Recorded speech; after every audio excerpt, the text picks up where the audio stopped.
Assessore San Martino, nonché vicepresidente della Regione, oggi ad Agrigento per incontrare e cercare di risolvere anche le problematiche di tutto il territorio, non solo quello agrigentino ma anche quello siciliano, alla luce delle problematiche che il ciclone Henry purtroppo ha causato. Sì, un momento di grande difficoltà per la nostra regione a causa del ciclone che ha colpito l'area del sud-est delle coste orientali della nostra isola, ma il vento ha purtroppo danneggiato intere produzioni agricole anche in Sicilia occidentale. Oggi abbiamo incontrato i pescatori di Sciacca a cui abbiamo chiesto e iniziato a chiedere anche agli agricoltori di Santa Margherita del Belice, di Ribera, ma di tutto il comprensorio, di iniziare con le attività di ricognizione per i danni. Il governo regionale è già al lavoro, grazie al Presidente della Regione, non soltanto per avere dichiarato lo stato di emergenza che il Consiglio dei Ministri ha riconosciuto alla nostra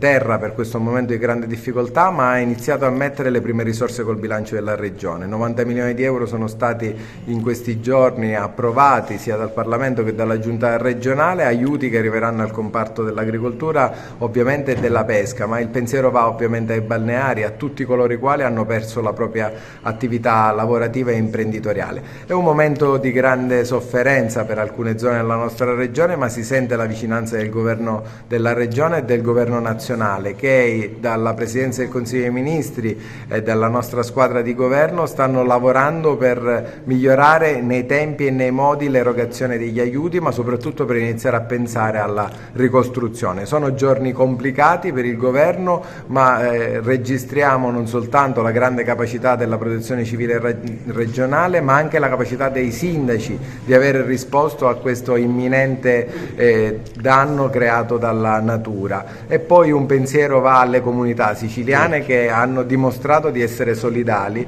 anche con chi oggi ha più bisogno. Ecco, il governo lavora a fianco dei territori, oggi da Agrigento lanciamo anche le nuove misure che coinvolgono l'agricoltura, lo faremo negli altri comprensori della nostra regione, convinti che il governo sul territorio debba ascoltare le esigenze degli agricoltori e dei pescatori, ma soprattutto trasformarle in proposte. Domani ci sarà anche la visita in Sicilia nei luoghi colpiti dal maltempo del leader della Lega Salvini.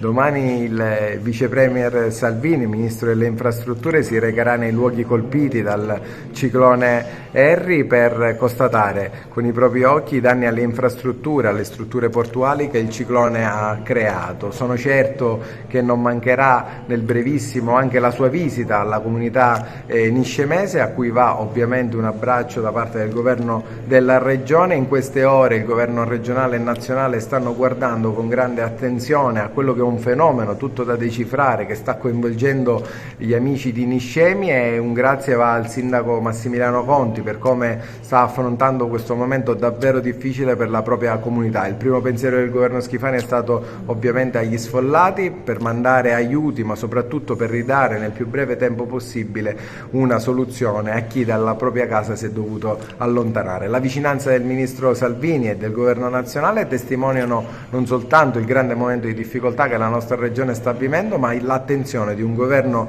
nazionale che inizia a fare vedere sempre di più concretamente come i governi nei rapporti istituzionali collaborano per superare l'emergenza. Una Lega che è anche legata al territorio in vista dei prossimi impegni elettorali, in particolare in tanti comuni. Sì, la Lega si riorganizza, c'è grande vivacità qui ad Agrigento, si lavora al prossimo appuntamento elettorale delle elezioni amministrative, non soltanto ad Agrigento ma anche nei comuni chiamati al voto. Sono fiducioso che il dato della Lega farà arrossire qualcuno, ma che soprattutto dà speranza per un partito che nel territorio si è radicato ascoltando le esigenze dei territori e valorizzando i nostri amministratori locali. La Lega è un partito che vive di una grande organizzazione regionale tra il gruppo parlamentare regionale e i nostri parlamentari nazionali in raccordo col governo della regione e il governo del paese. È un partito che guarda agli interessi del territorio, ma che cerca di trasformare nella proposta quella che è l'ascolto che dal territorio ne deriva.